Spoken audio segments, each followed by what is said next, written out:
Andrea Nicholas is there, and Andrea, it's been 15 months. When will this dispute end? We just don't know, Rosanna. This is the third time in a year teachers have walked off the job trying to squeeze a better deal out of the government.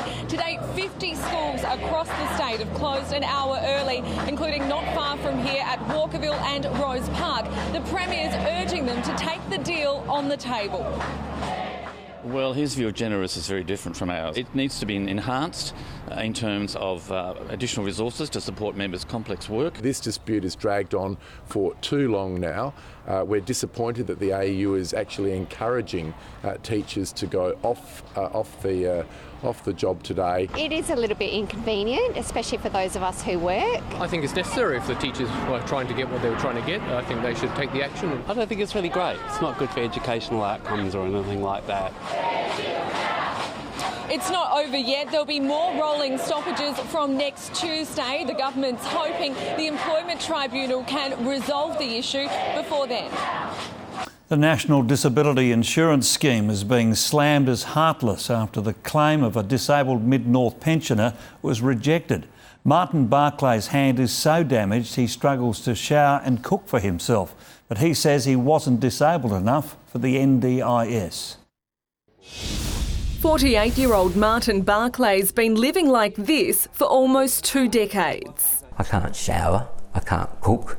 You can't prepare your meal with one hand. A workplace accident in 2002 damaged his hand, causing it to clench and spasm. It was already weak after a motorbike crash in his youth. I don't want to go out in public like this.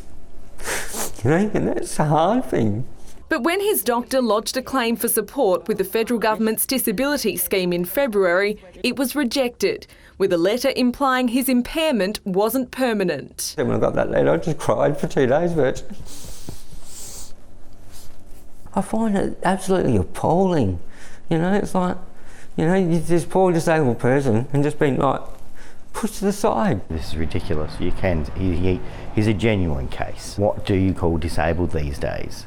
Mr Barclay's hand is so clenched, every 6 weeks he has to visit the Clare Hospital to be sedated while doctors clean it. To make matters worse, last year Mr Barclay was kicked out of his housing trust home by his ex-partner. He's been staying at Gavin Young's motel just outside Clare. Without Gavin being here, I don't know where I'd be at the moment. Following 7 News inquiries, both the SA Housing Authority and the NDIS have reached out. Mr Barclay says he's been offered a house in Clare and the NDIS has agreed to review his claim. Andrea Nicholas, 7 News. Young workers are throwing in their day jobs to cash in on a mining boom at Olympic Dam. With no experience in the industry, they're getting highly paid positions through BHP's fast-tracked training course. 500 metres underground at Olympic Dam is about as far from Hollywood as you can get, but that's where you'll find a new school of rock. The 5-week intense program is helping shape students from a range of backgrounds into miners. I'm a passenger services agent prior to this, working at Adelaide Airport. Lisa Wing traded in her life as a barista. It's a bit hard down here, we've only got Nescafe Blend 43. But she says it's worth it. The money is great, but the lifestyle as well. 87 people have graduated so far. It's a really exciting time to be at Olympic Dam at the moment. We see a really great future for copper, great future demand. Today the school was officially opened by the Premier in his first trip to the mine. BHP is crucial to our future success in South Australia. We've responded to their request. We're putting more money into skills training into South Australia, in fact $200 million. At any one time there are around 600 people here working underground, navigating around 700 kilometres of roads.